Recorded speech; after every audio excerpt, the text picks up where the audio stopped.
Hello everybody. I just wanted to do a video on some of the changes I made in the display case. They been kind of going shelf by shelf, so I just want to do just an overview of the entire display. Here's what we're looking at.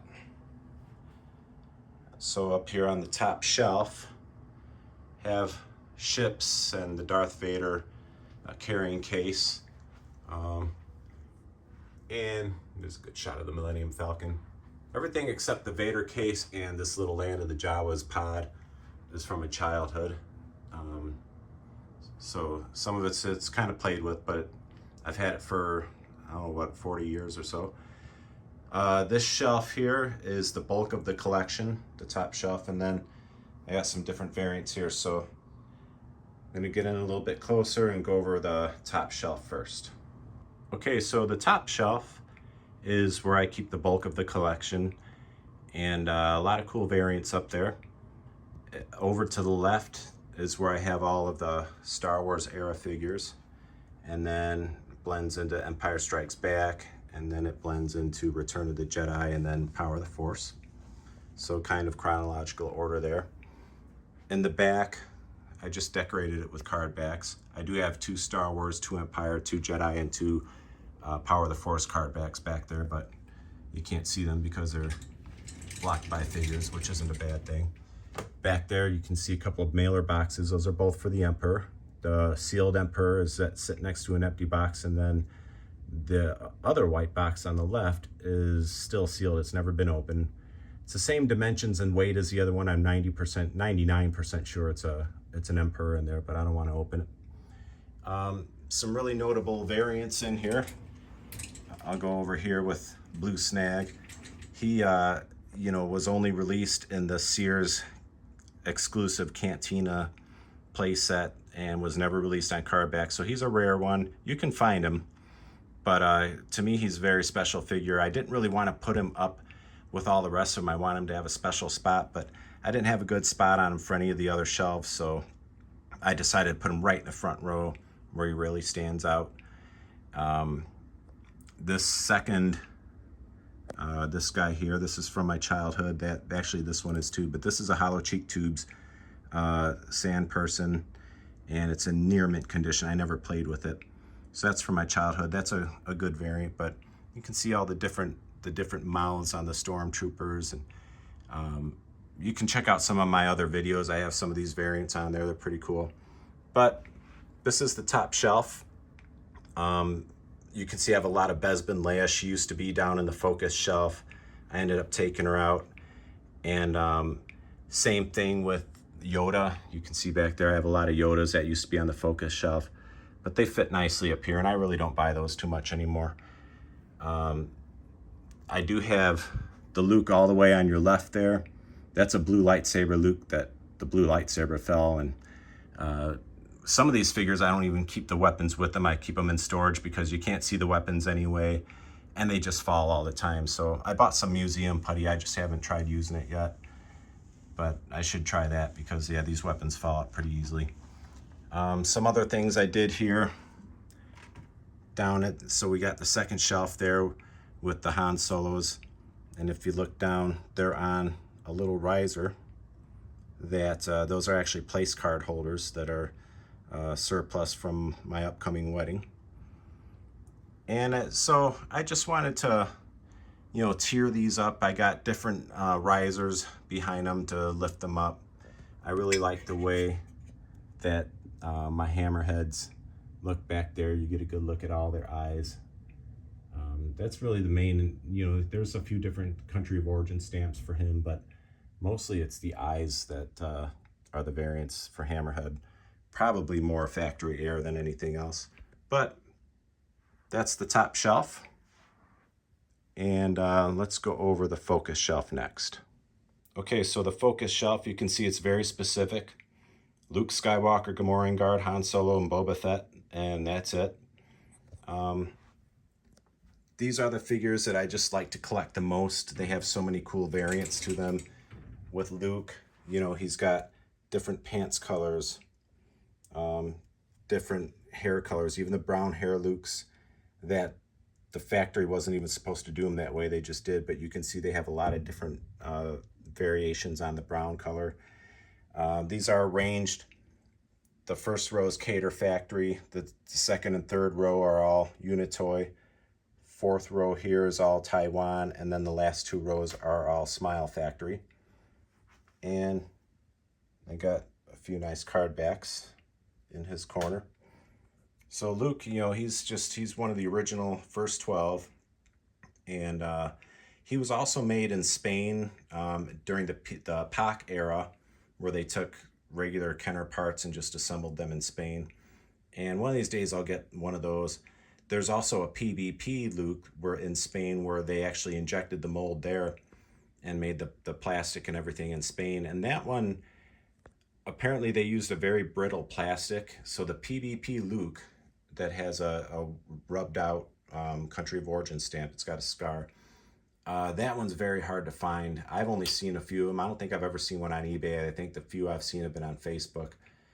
And they were made with a brittle plastic that broke really easy. So it wasn't uncommon for the stores to receive the figures from the factory, and a bunch of the Lukes would be broken and sent back. So many of them broke that most of them didn't stay around.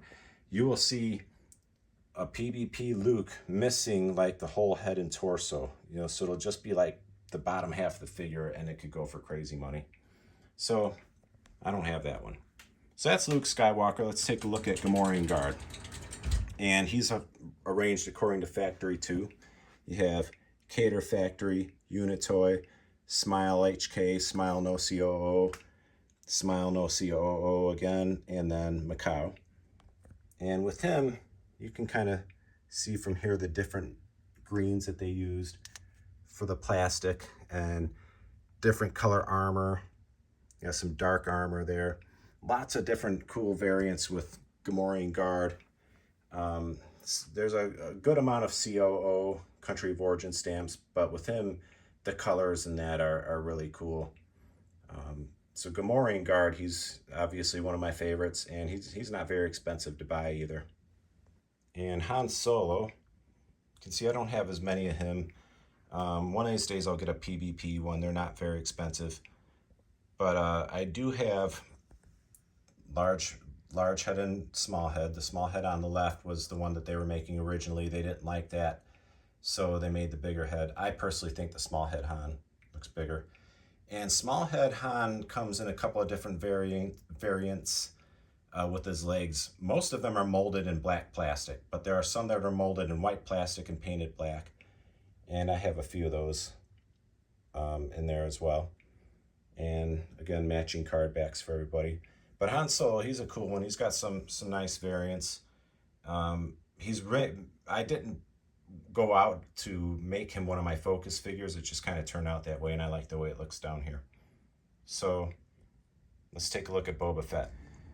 All right, then we have the Boba Fett corner here. These first 2 rows are all made in Taiwan, and these front ones, let's get a good, there you go. So I got these 4 are all painted helmet. Nobody knows for sure why the factory did that, but I'm glad they did. Some of them, they put the blue paint on the front of the helmet. Most of them they didn't, like that.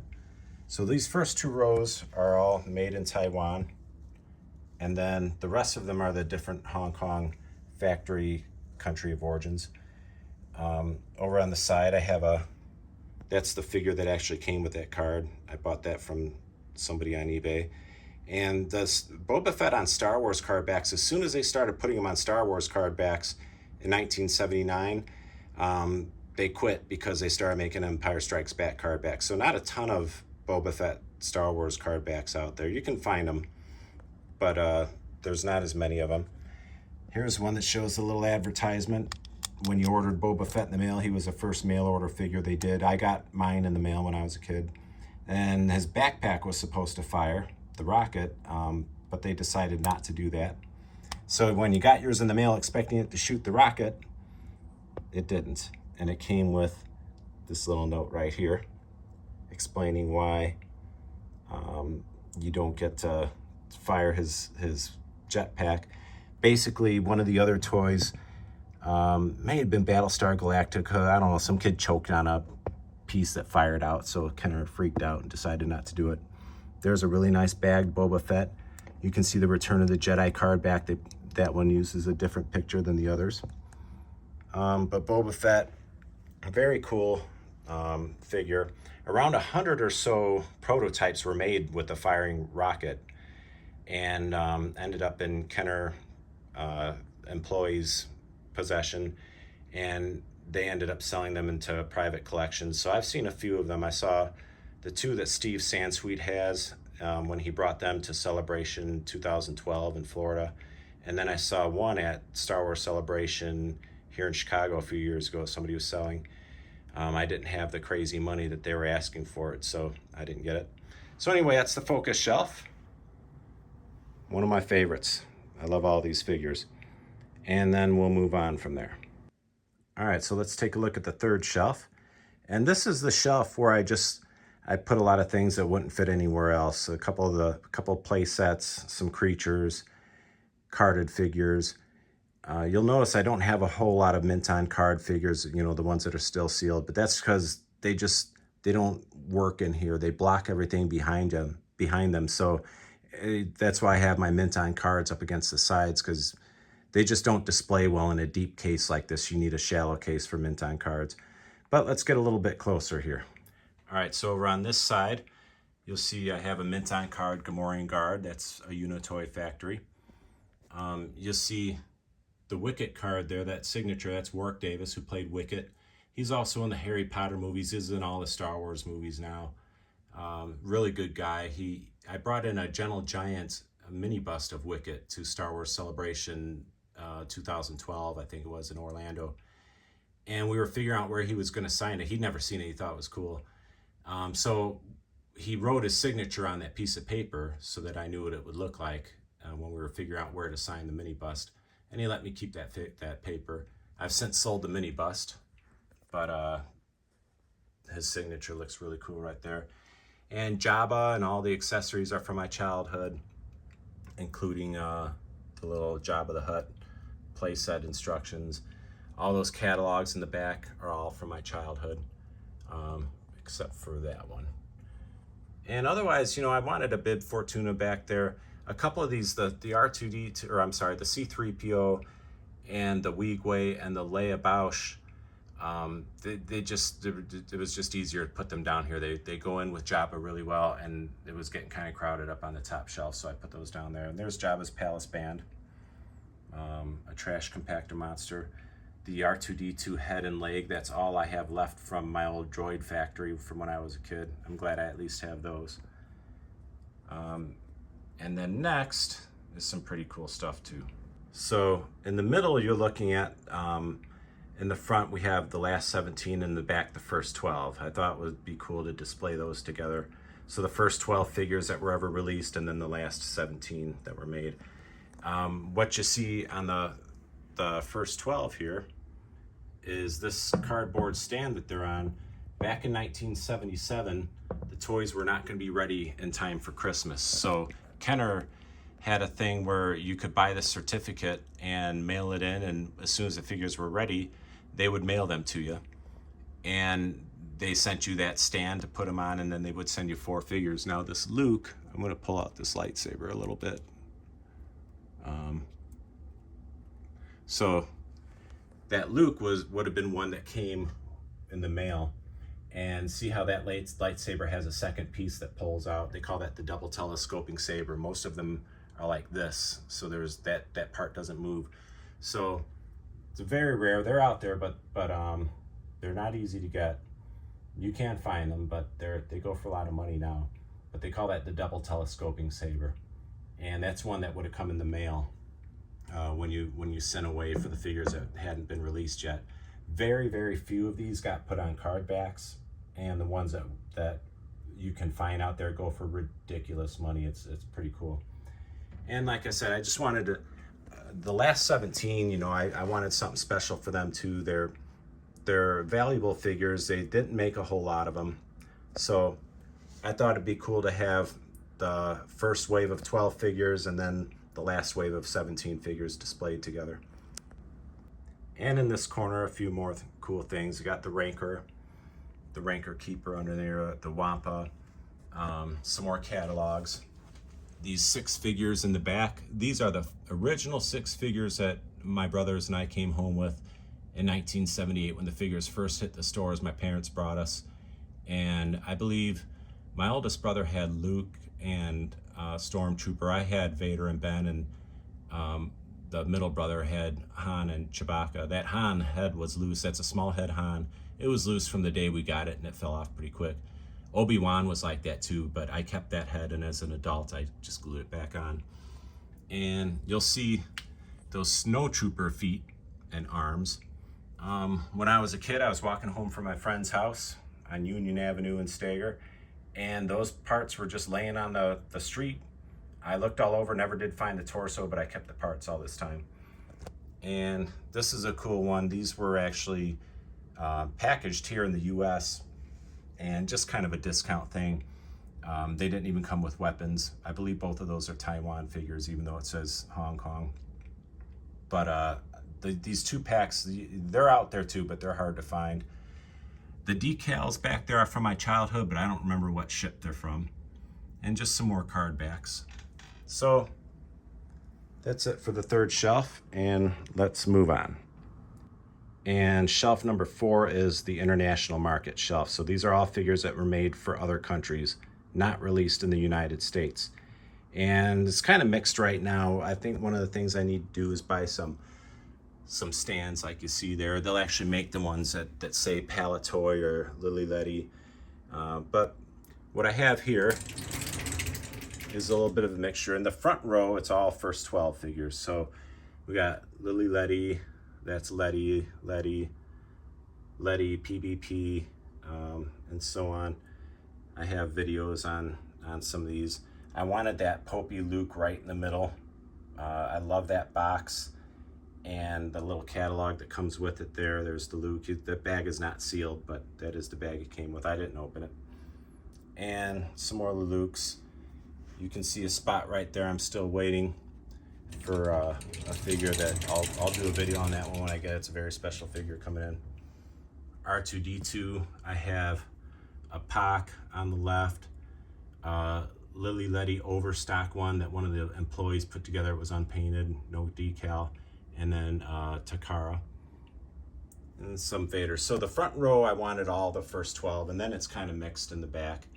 You know, I keep my Boba Fett's together, and the Gamorrean guards are all Lily Letty. Letty's the only foreign country or foreign market company that made Gamorrean guard. The rest of them were all done by Kenner. And you can see the bag one here was actually, let's get this in here, made in Mexico. So that's a Letty one, but it was made for the US market. And Jabba's is Lily Letty as well. But there's a lot of different ones. There's the hammerheads are all PvP. The Jedi Luke is Top Toys Argentina. And those are cool, but they're a pain because they don't have holes in the bottom of the feet. But the foreign market shelf is one that I like a lot. I mean, I've done videos on a lot of these, so I won't spend a ton of time on them. These are oddities. These 3 are Lady overstock. So they're made up of, these 2 are made up of different figures all together. And his head comes off of there. It's not sealed. And then this Emperor is just a factory error. You can see it has 2 left legs.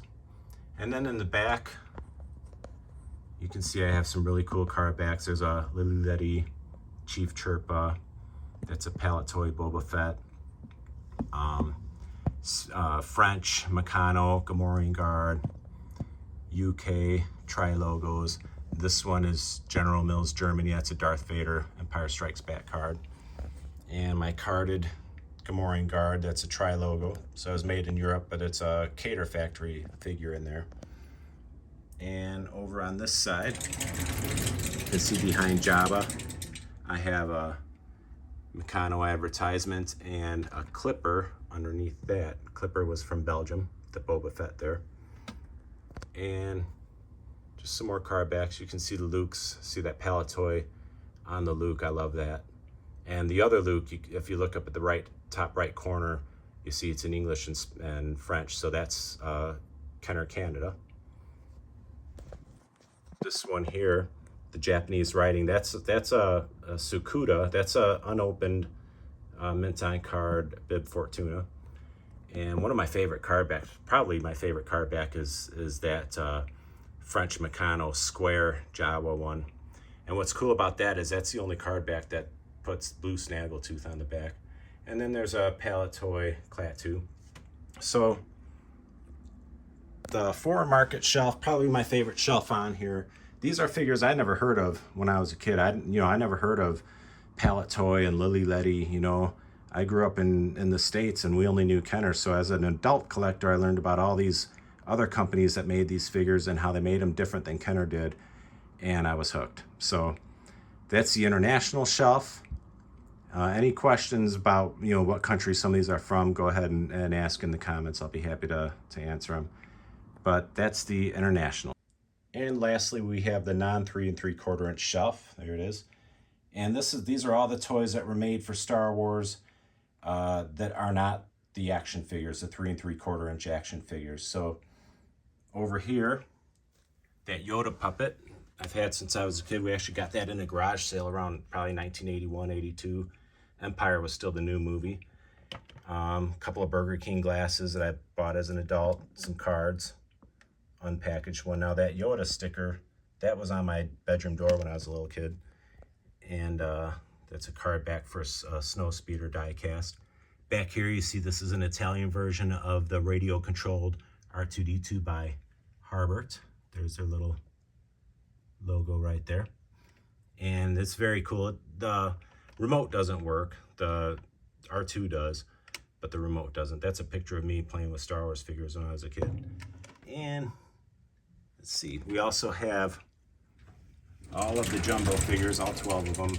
Mine aren't all complete. To get these complete, it's just too much money, and I don't like them enough to spend that. To get a complete IG-88, you're going to pay well into hundreds of dollars for it, because he came with quite a few accessories. But there's the jumbo figures. This here is the Takara Darth Vader die cast. It's one of my favorite items in this whole display. I love that Japanese writing. I love how he's got the anime, clear him up a little, that anime look to him. Very cool figure. There's the catalog that came with it. There's his accessories. He came with a crossbow. And that's a Takara R2-D2 die cast. If you look in that hole, you see a few scenes from the movies. In the back, I have a couple of records. Those are from my childhood. And you can see I got the cards all in baseball card cases. And these little plastic pieces, these are from a game for the a board game for the Sarlacc pit that got moldy in the basement. So all I could salvage were those pieces. And then let's look at the other half here. All right, and on the right side of the shelf, let's see some more jumbo figures, some more die cast. This front Darth Vader is the Lily Letty version from Mexico. Not quite as nice as the American version there, but it's so cool. As an adult collector, I love it because it's so different than the Kenner version. And they basically just took stock parts that they had and they sculpted a Darth Vader helmet, but underneath that is just regular doll. But it's very cool. There's a Return of the Jedi record. Back here, that's the box that the jumbo R2-D2 came in. Here's a couple of books that a friend of mine had that when she was a kid that she gave me. One of them is a Star Wars storybook. The other one is literally just a book about space that they put Star Wars characters on. And the van came during the time in 1977. They didn't have any action figures to release. So Kenner was just taking whatever toys they could and slapping a Star Wars sticker on there and getting it out to the stores. And there's a couple more unopened packs of cards. Still got the gum in there. I didn't like chewing it back when I was a kid. I wouldn't want to chew it now. So that is the non 3 3/4 inch shelf. And again, I just redid this and did a video on it too, so that video is a little bit more in detail than this, but that's my non 3 3/4 inch shelf. Well, thanks everybody for watching. I really appreciate it. If you enjoyed it, I hope you go ahead and subscribe to my channel and check out some more of my videos. And I'll be making some more again soon. Thanks a lot.